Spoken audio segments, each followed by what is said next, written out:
So, para simple for today's video, ako po ay magluto ng adobong karning baboy, mga kasipol. Ito na. Pasensya na po sa hindi kumakain po na ang karning baboy dyan. Na-slice ko na po yung kuwan kanina, mga kasipol, yung ating karne.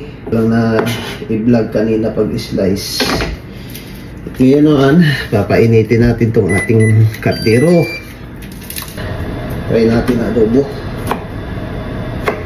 Kardero, mga kasipol, lalagyan ko na po yung ating kardero ng oil. Panggisa lang natin dito sa ating ito, mainit na po yung ating kawali kardero, mga kasipol, na mantikang pinainit. Ilalagay ko na po yung ating bawang, onions. Sasabay ko na po ako sa magluluto nito, mga kasipol. Sabay-sabay ko na yung bawang, onions, pagkatapos sasabayan natin ng buong paminta para lalabas po yung aroma ng paminta natin. So, luto na po yung ating bawang at saka onions, mga kasipul, na golden brown na. Ilalagay ko na po yung ating karne na hiniwa dito sa ating kardero. Halo-halo ko lang natin po, mga kasipul, ng karne. Ayan. Tapos lalagyan ko na ng toyo. Ito yung pangpanglasa natin sa kanya. Lagyan natin para maganda po yung ating adobo. Kunting sugar, yung tapos naman ito oil sauce natin. Masarap, sobrang sarap yung ating adobo mamaya. Tapos maglalagay na ako ng powder paminta dito, mga kasimpol. Tapos lalagyan natin ng sugar para maghalo yung alat at saka medyo tamis-tamis niya. Lalagyan ko lang muna, hindi naman marami, kunti lang. Ito halo ko lang muna saglit na, mga kasimpol. Yan,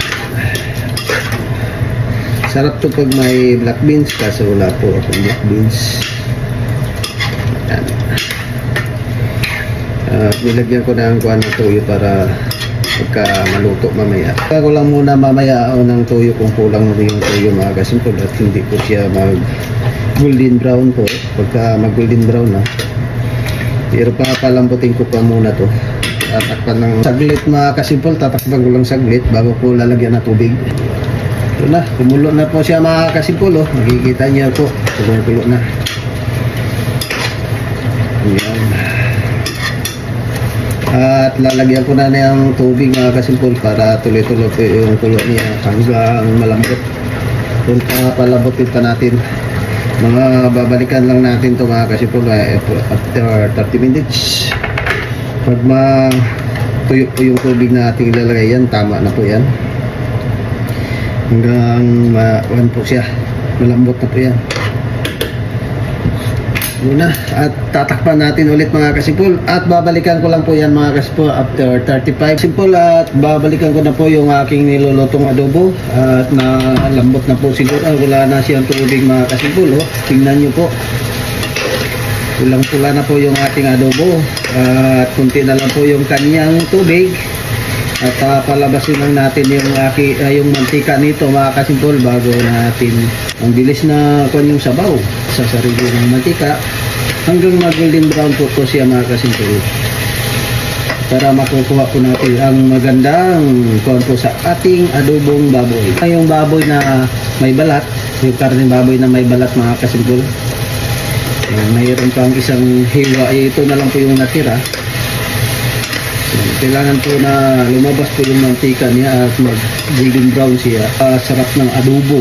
Ayan, nakikita nyo naman po, pulang-pula na yung ating adobo. Ayan. Labas po at yung kanyang sariling mantika.